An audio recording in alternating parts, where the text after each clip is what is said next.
So it's come to my attention after my last video that a lot of you don't think I actually watch Jujutsu Kaisen because, well, I'm gonna admit it, I'm lost half the time on what's going on. To my defense though, we're not gonna act like Jujutsu Kaisen is some super overcomplicated show with some super intense plot line. Let's just be for real for a second. 85% of this season, and maybe even more, was just pure fights and chaos throughout the entire season. It's not even the overall storyline that gives me a problem understanding it. It's the Jujutsu Kaisen power system. Every time they introduce a new curse technique or some new ability, yeah, I'm pretty much lost. So just so everyone knows, I watched this new episode I'm about to talk about 3 times before making this video. So anything that I say I'm confused on, yeah, just know I watched it 3 times and I still did not understand. So we start off the episode with bro right here that hates his job, and yeah, he was pretty much letting us know he's sick of the games Itadori's on right now. Bro was like, Panda, was that the Itadori guy y'all were telling me about and how he was in control? And Panda's over here like, bro, chill, that wasn't Itadori, that was Sukuna, relax. And bro was like, nah, Panda, I'm good on that. I'm about to stand on business real quick, hear me out. If that's the Itadori y'all were talking about, yeah, if they want to kill him, I'm all for it. And I had to take a second and understand from his perspective, because I was like, why would he really just want to kill Itadori? He doesn't even know the man. And that's when I remembered his first interaction with Itadori was when he was with Sukuna, and this man was playing with his life as a giant fireball was falling from the sky at him. And I'm sure he's also seen at this point this massive hole that Itadori caused when he was Sukuna. And yeah, if I was him, I'd be in the same position. Itadori, you gotta go, bro. You're on a killing spree, you're out of control, and we don't have no Gojo to stop you. Yeah, I'm good on that. Pack him up. Then it cuts to Mei Mei, and I'm not even gonna lie to y'all. I can see why some of y'all are down bad for Mei Mei, but that only lasted for about 3 seconds. Cause then we find out she's actually laying in the bed with her little brother, Ui Ui, or however you say his name. I really don't care. He's not that important. She's weird, he's weird. This relationship doesn't even need to be a thing right now. Like, that whole thing is just absolutely sick. I'm remembering now why I wanted Geto Brain to pack her up a couple episodes ago. And I'm slightly disappointed this episode that they didn't cover anything that happened in that Mei Mei Geto fight. Like, I thought they were implying at the end of last episode that Geto beat Mei Mei when he pulled up, but now we're finding out Mei Mei's alive when we thought she was,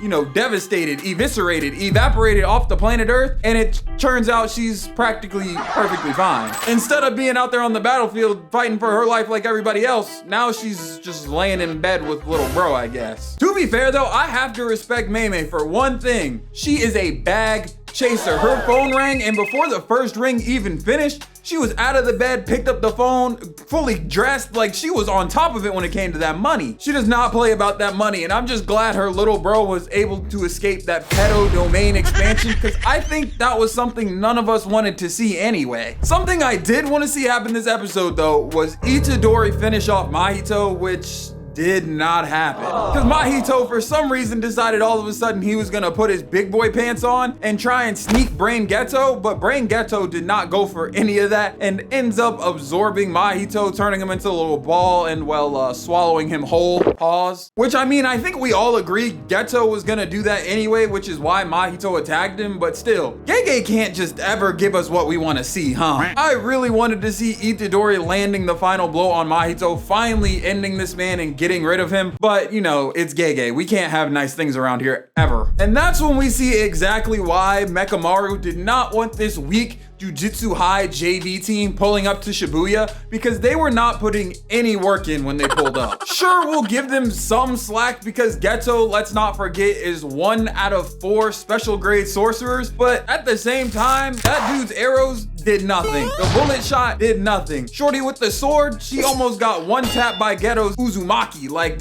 they were about to go out sorry. I think they all realized very quickly, no matter how much they all hated Mechamaru, that man was right. He was absolutely right. They are not strong enough and have no business to be at Shibuya right now, where there's a special grade sorcerer, special grade curses. They're just not on that level right now. And then Chozo reveals the true identity of Kinjaku, I guess, which is, hold on, let me look at his name real quick. His name was Noritoshi Kamo, which is the same name as the arrow guy, which I'm sure nobody else remembered if you're like me, because he didn't do anything except for that one scene in season 1 where he was fighting Megami. I didn't remember bro's name though. Hopefully next season or next arc, they'll give a little more attention to this Arrow guy, because I personally always think the Arrow characters are kind of cool, but like I said before, he has no need to be at Shibuya right now at his current strength. Now Chozo, he already showed us he was a force to be reckoned with when he fought Itadori the first time, but in this second fight, he really had something to prove. Like, we can all be real, the way he was fighting Itadori in the subway, I don't know if he got a Zengai boost or a power boost after that fight, but the way he was fighting Geto when they had a little open space was not the same.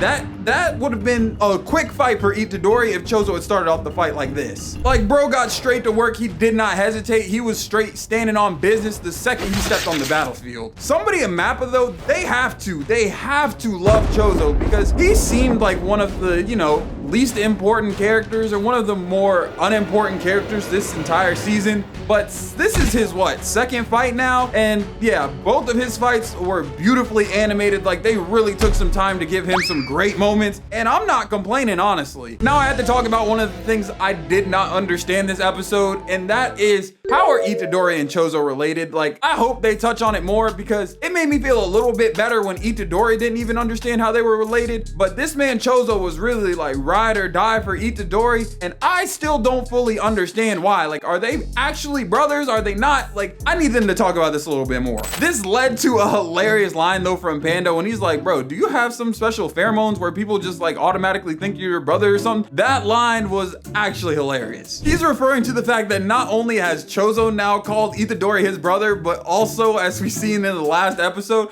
Todo also refers to Itadori as his brother, which is just an overall funny concept. Everyone tries to jump into this battle and try and help Chozo beat Geto and get Gojo back, but all of a sudden they're all frozen by this chick with the white hair who we find out has an ice ability. I just thought it was interesting. We've made it all the way to season 2 where there's one episode remaining, and we're just now getting an ice user, which is a pretty common ability in anime, but they're always really fun. I'm just surprised it took them so long to introduce one. This entire next sequence though really just shows us how well Jujutsu Kaisen establishes power gaps, because there's a lot of big power gaps going on the field right now. Like, Geto is probably by far the strongest person on the battlefield right now if we're not counting Sukuna and Itadori, on the sole fact that he's fought Toji and Yuta, even though he lost to both of them. And like I said, yeah, they both clapped up Geto, but at the same time, if anybody else on the battlefield right now had to square off with Toji or Yuta, they're not laying a finger on them. Then there's special grade curses on the field like Chozo and the Ice Chick, which even our JJK JV team is not running the fade with. Like I said, they're by far the weakest bunch out there right now, especially with the fact that we don't have Gojo. I really don't even know who's gonna be the star for our Jujutsu High team right now, considering Itadori doesn't have much in the gas tank. Most of our team has been beaten or killed, and even if Itadori was 100%, yeah, I'm gonna be honest, I still don't think that Itadori is beating Brain Geto. I have to be honest with myself. That wasn't until Yuki pulled up and I realized she will probably be the star of our team for this final battle. I had honestly forgotten who she even was, so I did have to do a quick Google search and figure out what character she was, because it's been so long since we've seen her, I felt like. But then I quickly remembered, yeah, she was the chick at the start of this season. I don't know if y'all remember, the one that talked with Geto and gave him kind of the crazy idea to kill all humans. Yeah, the one that gave Geto that speech. Yeah, that was her. This is kind of all her fault, if we're being honest. But do you remember earlier in the video when I said there were only 4 special grade sorcerers? Yeah, well, those would be Geto, Gojo, Yuta, and well, if you didn't guess, Yuki is also one of those 4. Which means she's the only other person on the battlefield right now, especially that's on our side, that can face off with Brain Geto and actually have a chance of beating him. With there only being 1 episode left of Jujutsu Kaisen season 2 though, I don't know how this is gonna end. A part of me feels like there's gonna be this big battle where somehow Geto ends up escaping with Gojo anyway, and then the next season will be how we have to get Gojo back. But also a part of me feels like if there's some big battle and Geto escapes all in a single episode, there's not gonna be really a clean ending to this season, and it's gonna end abruptly. And I don't know, after all the stuff that's happened in Shibuya, all the losses, I would kind of like a satisfying ending to this whole arc, but in 1 episode, I don't know if they can pull that out. Whatever happens though, whatever they plan to set up after Shibuya, I'm looking forward to it, especially after all the losses that we've happened, all the character development Itadori's gotten. I'm just looking forward to what's next. And if you're looking forward to more content from me, then you can check out this video of me covering last week's episode.